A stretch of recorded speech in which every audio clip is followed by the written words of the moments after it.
Hailey Bailey is in big trouble this time as she is getting canceled very badly, and the amount of hate she is getting is insane for the act she did. First, Hailey posted her these photos, which are edited pics. People hate her so much over it that why she is fooling everyone by editing her pics. One person said, "Really sad to see you are editing your photos. You are beautiful without Photoshop. Body positivity equals waist editing. Hate to see it. Why are you editing when your entire personality is trying to be real and relatable?"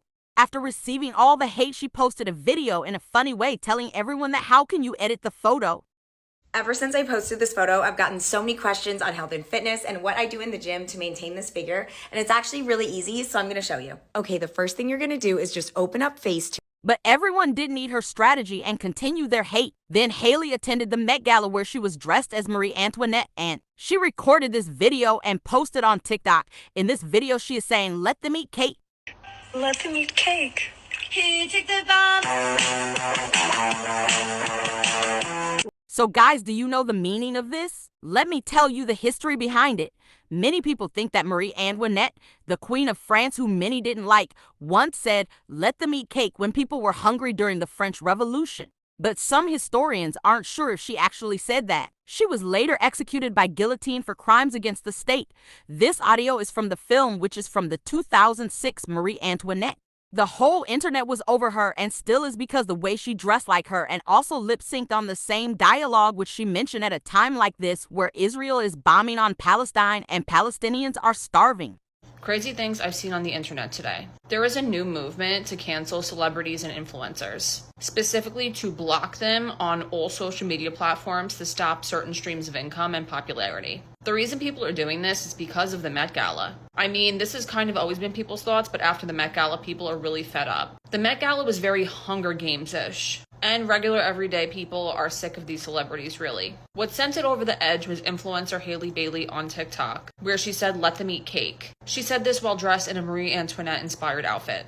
The reason why that phrase is pissing people off, the story goes that it was the queen's response upon being told that her starving peasant subjects had no bread. And she was so out of touch with ordinary people, she couldn't understand why they didn't have something else to eat, like cake. I know some people will start with me in the comments. I am not saying that Marie Antoinette said this, but people think Marie Antoinette said this. It was apparently said by somebody else beforehand. A past worker. After this, Hailey came out speaking and clearing things out, which she actually didn't clear them and clearly lied to her fans.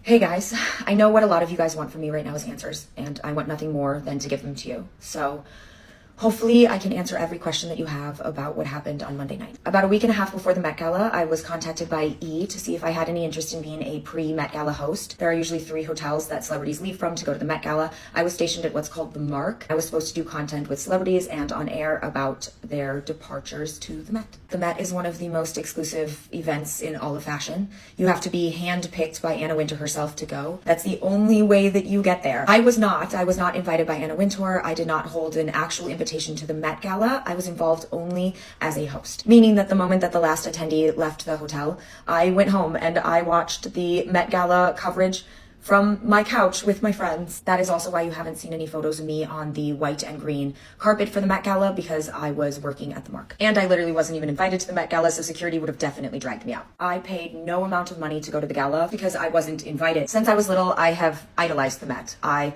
love the costumes and the design, and it has always been one of my biggest dreams to be invited to attend. After entering content creation, I was told that those dreams are nearly impossible if you are not in one of the inner circles of fashion. So when E! reached out to me with interest in being a pre-Met Gala host, I immediately said yes, because I just wanted to get even remotely close to it, just to see the thing I had idolized for so long. I was at the Mark, which is on 77th Street, and the Metropolitan Museum is on 82nd Street. So that's about as close as I was allowed to get to the Met Gala. People that you saw behind me in my videos were people that were lined up outside the Mark to do the exact same thing as me, which was get content with celebrities as they departed for the Met. The dress that I wore was made by hand by a friend. Mark is one of my nearest and dearest friends. I met him back when I was modeling, and we just stayed friends. So then when all of this red carpet stuff started happening for me, I reached out to him and he started to help me and make dresses for me by hand out of literally the kindness of his own heart. I have never paid him a cent. He has never paid me. We just work on the dresses together because we find it to be really fun. Every single dress I've worn on a carpet this year has all been made by hand by Mark. I have not paid anyone, anything. I haven't bought dresses. I haven't paid designers. Mark is the only person that I have worked with. Mark does not have a factory. Mark does not employ a bunch of people to work on these dresses. Every single dress he has made for me, he has made by himself with no one else's help, by hand, out of literally nothing more than the kindness of his own heart. And he's one of the only reasons I've even been able to do what I've done this year, because I wouldn't have had the dresses to go to these events if it hadn't been for him. This now brings me to the audio that I used for that particular video. And first and foremost, before I say anything, I need to apologize. I am so sorry that I chose a sound that you guys could ever possibly feel was malicious in nature. If I had thought for even 1 second that the sound would be received that way, I never, ever would have used it. When I film my TikToks, I love to use trending audios and sounds that people are currently using, and this was one of them. The sound has been used in over 110,000 TikTok videos. It's the current trending audio of a glow-up trend in the United States and abroad. It's also been used by different makeup artists in the last couple weeks to create Marie Antoinette looks. Let them eat cake. Here, take the bomb. Here, take the bomb.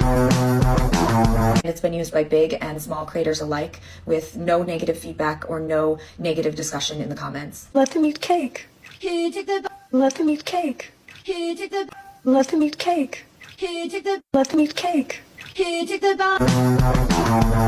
Let them eat cake. Here, take the bomb. Let them eat cake. Here, take the bomb. The sound choice truly had no deeper meaning. I never would have chosen a sound on purpose to highlight wealth disparity or elitism. I never even thought it would be taken in that way, because I wasn't elite enough to even be invited to the Met Gala, because I'm not elite. I'm a normal person. My dumb self just used an audio that I thought was viral and trending and that people recognized from the Marie Antoinette 2006 movie. Let them eat cake. Here, take the bomb. I didn't think that much into it, and for that I am so sorry. I did not do my due diligence. I'm so stupid, because the things going on in the world today are weighing heavily on everyone's hearts. Innocent men, women, and children are dying. People do not have access to food and water. People are being kicked out of their homes. There are so many things going on in this world that are just wrong. I know that this situation is very complex.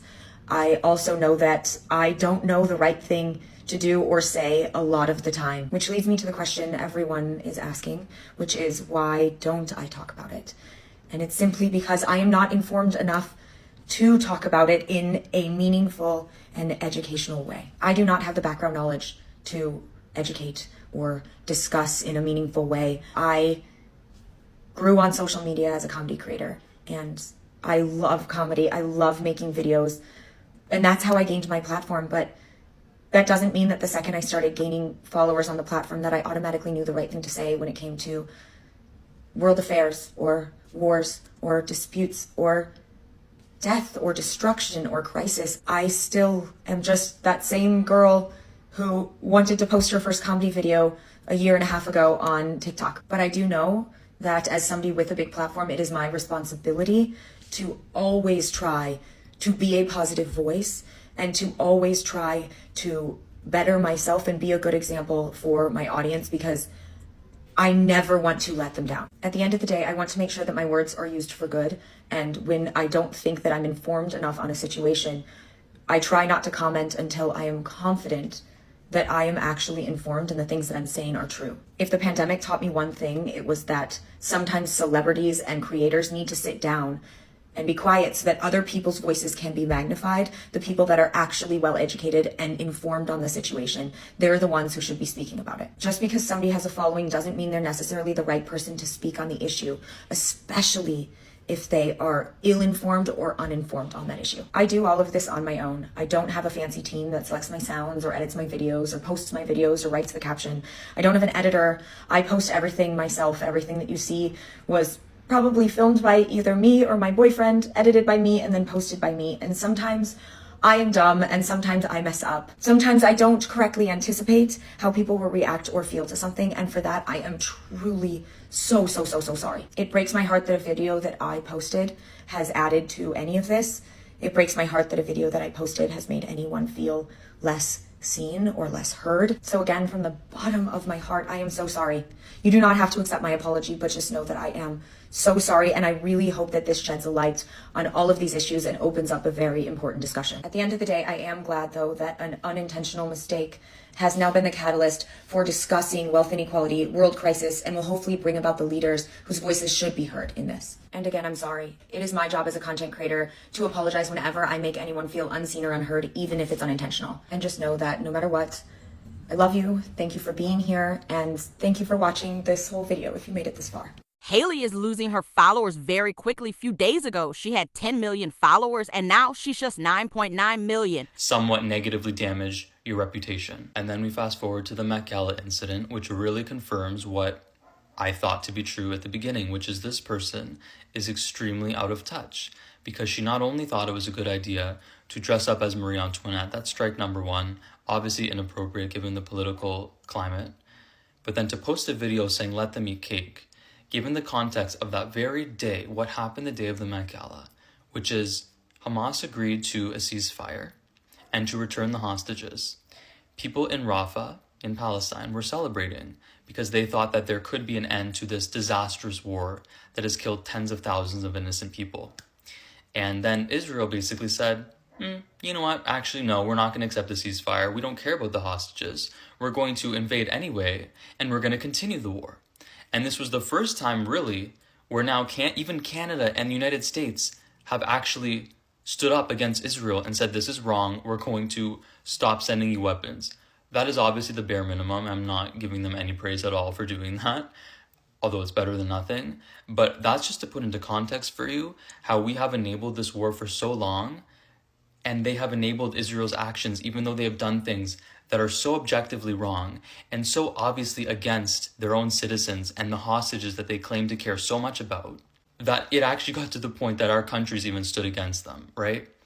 So all of this is happening, and then you post that, and then when you get backlash for it, your response to it was, oh no guys, the reason I posted that is because my dress is Marie Antoinette themed.